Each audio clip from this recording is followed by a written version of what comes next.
The Hartley Show is a comic book review program and does not own any of the copyrighted material featured in this episode. All copyrighted material featured will be used as fair use for the purposes of criticism, comment, news reporting, and/or research. Taki. On today's glorious episode of The Hartley Show, I will sing the praises of Asgard's mightiest warrior, slayer of the Midgard serpent, wielder of Mjolnir. Behold the mighty Thor!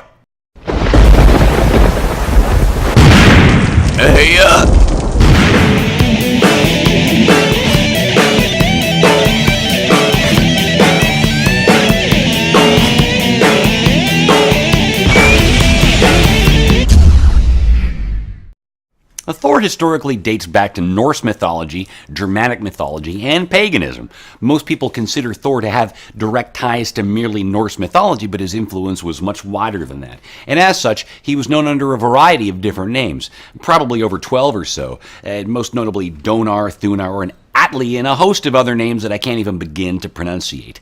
Now, Thor had his influence in all sorts of interesting elements. Like, for instance, the swastika dates back as a symbol for Thor, most notably his lightning. And that swastika symbol was branded on the warrior class of the day's weaponry. And women would more often than not wear Mjolnir, Thor's hammer, as a cross-like pendant around their neck. Now, of course, we got to talk about Thor's weaponry. Thor was known for 3 weapons primarily. Of course, Mjolnir, his hammer, a belt of strength, and iron gauntlets he wore to wield the might of Mjolnir.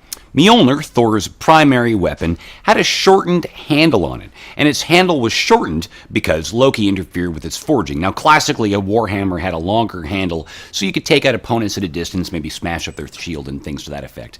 The handle was shortened because Loki had turned himself into a gnat during its forging by the dwarven Asgardian weaponsmiths, and his interference created the handle to be shortened. And as such, because of its shortened handle, he needed to wear his iron gauntlets to contain the might of Mjolnir. Now, some of the differences between mythological Thor and modern-day comic book / movie Thor was, for one, he couldn't fly. He had a chariot pulled through the air by his 2 goats, Tooth Grinder and Gaptooth, who also served as a meal for him every day. At the end of the day, he would eat them, and then if he kept the bones fine, in the morning they would grow back to whole form. And there's a classic mythological story about a young man Thor is hanging out with, sucking the marrow out of the bone of one of their legs, and in the morning, that goat, his leg is lame, and Thor is all pissed off. I think he smashes him in the face or something dumb like that. Mythological Mjolnir didn't possess the vast array of capabilities that the comic book / movie version did.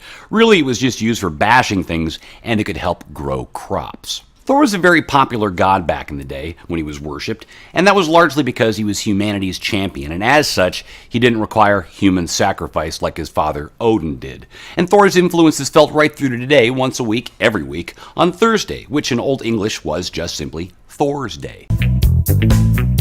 The modern-day Thor, really, that everybody thinks about, is based off of 1962's Journey into Mystery number 83, the seminal story by Jack Kirby and Stan Lee. But Marvel had actually published a version of Thor prior to that, before they were actually known of as Marvel, back when they were Timely / Atlas in Venus number 11, published in 1950. That Thor was really more connected to the ancient mythological Thor and had no connections to the later version of Thor. Now, this version of Thor, created by Stan Lee and Jack Kirby, was created as a response to Superman. Superman being the most popular superhero of the day, who was, of course, a man with godlike powers. So Stan Lee figured it made sense that the better version of that would in fact be just simply a god. Some of the key differences between Marvel's Thor and mythological Thor, Stan Lee didn't really know his mythology very well, was that Thor had blonde hair and no beard. As well, his hammer, when it was first introduced, Mjolnir, wasn't known of as Mjolnir. Stan Lee didn't know it was called Mjolnir. He just referred to it as his magical Uru hammer. Uru being something that he made up, an indestructible material. Later on, they did eventually use the word Mjolnir as it was appropriate to use. One of the other noticeable differences with Mjolnir is that in the first issue, and I think for a few issues after the first appearance of Thor, Mjolnir had a longer handle, and then eventually it shrunk down to its appropriate size. Now, the origin of Marvel's Thor was a doctor by the name of Dr. Donald Blake. He gets trapped in a cave while aliens are invading Earth, and he finds a walking stick. Now, he's trying to get out of this cave. There's a boulder that's trapped him in, and he tries to use this cane to get out, and when he smashes the cane on the ground, it turns him into Thor. And there's this one strange weakness he has. If the hammer's outside of his hands for more than 60 seconds, he reverts back into the mortal form of Dr. Donald Blake. Now, it's important to note that Dr. Donald Blake, as it eventually turned out, was never really a person unto himself. It was just a body that Odin had transformed Thor into to teach him humility. He'd turned him into Dr. Donald Blake, a man with a bum leg, so that he'd get more in touch with humanity. Little known fact, Jesus promised to rid the world of the wicked people. Thor promised to rid the world of frost giants. I ain't seen any frost giants around. So Thor has a vast array of capabilities that are very, very different from his mythological counterpart. Now, most of them seem to stem from Mjolnir itself, but as it's been discovered throughout time, that Thor himself inherently has these abilities that he just channels through Mjolnir. Most notably, his ability to fly. He spins the hammer around and it launches him through the air, but of course, Thor can hover and stuff when the hammer is outside of his hands. He shoots bolts of lightning and things called the anti-force or the God force. He can use it to rift holes in time and space and travel through to other dimensions. Of course, he can control weather. Mjolnir is, of course, also invulnerable, and one of the neat abilities that it has, sort of inferred earlier on, is that anybody that is worthy that holds the hammer will gain the powers of Thor. Most notably, Beta Ray Bill, Captain America, and actually Wonder Woman and Superman at one point had the power of Thor as well by holding the hammer. Now, I'd mentioned Beta Ray Bill, and there's quite a few characters along the line that have gained the powers of Thor and become sort of their own little multi or mini versions of Thor. Beta Ray Bill was an alien, sort of a horse-faced cyborg-looking alien who came to Earth when his planet was being destroyed looking for help. He got into a typical misunderstanding/fight with Thor, and throughout the fight, he eventually ends up holding the hammer and gaining the power of Thor. Odin was so impressed by Beta Ray Bill's inherent nobility that he forged a hammer for Beta Ray Bill, specifically for him, called... And there's a host of other characters that have gained the power of Thor through holding Mjolnir, notably futuristic Dargo Couture, who actually helped form the Thor Corps. As well, there was Red Norval, a man who was given the power of Thor as part of Odin's contingency plan in case Thor died. Thor died, and Red Norval was granted the power of Thor, but the power is so mighty it drove him crazy. Around the time that Beta Ray Bill was introduced, Odin got rid of the Donald Blake persona, and Thor was just Thor 24/7. He no longer had the vulnerability that if Mjolnir left his hand, he would turn back into a mortal form because the mortal form was gone.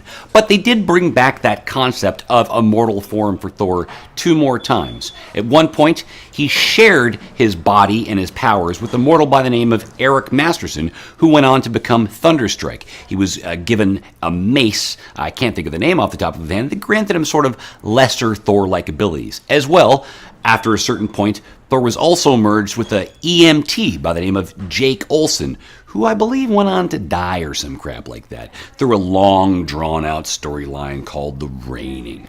Little known fact, the Thor-like mechanic in Adventures in Babysitting was played by actor Vincent D'Onofrio. One of my favorite elements of Thor is how the Thor comics have incorporated other mythological pantheons. You've got the incorporation of the pagan gods, the Egyptian gods, and the Greek gods, which leads me to my favorite element of Thor in so much as his rivalry and friendship with Hercules.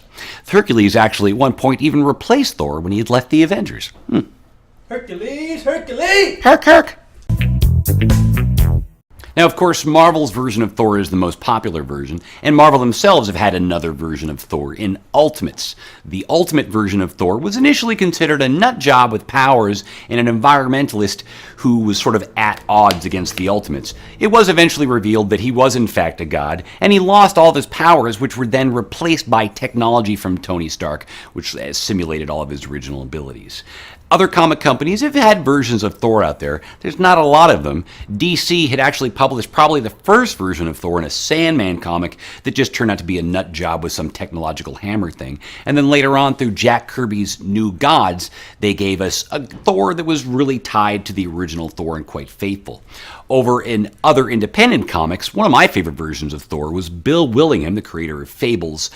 In Elementals, he gave us his version of Thor, who was kind of this more realistic take on a guy who's been around for thousands of years, and he was sort of this aloof, crazy person that couldn't tell the difference between television and reality. As well, you've got Thor from Savage Dragon. Again, a take on Thor that's a little bit more closely tied to the mythological Thor, but he's a big old dink and it's not really humanity's champion. And one of my personal favorite versions of Thor, Kid Thor, from Robert Kirkman's Invincible Universe. A guy who's been granted the Hammer of Thor. It's been handed down through him from generation to generation, and it grants him sort of the abilities of Thor, but he's still immortal.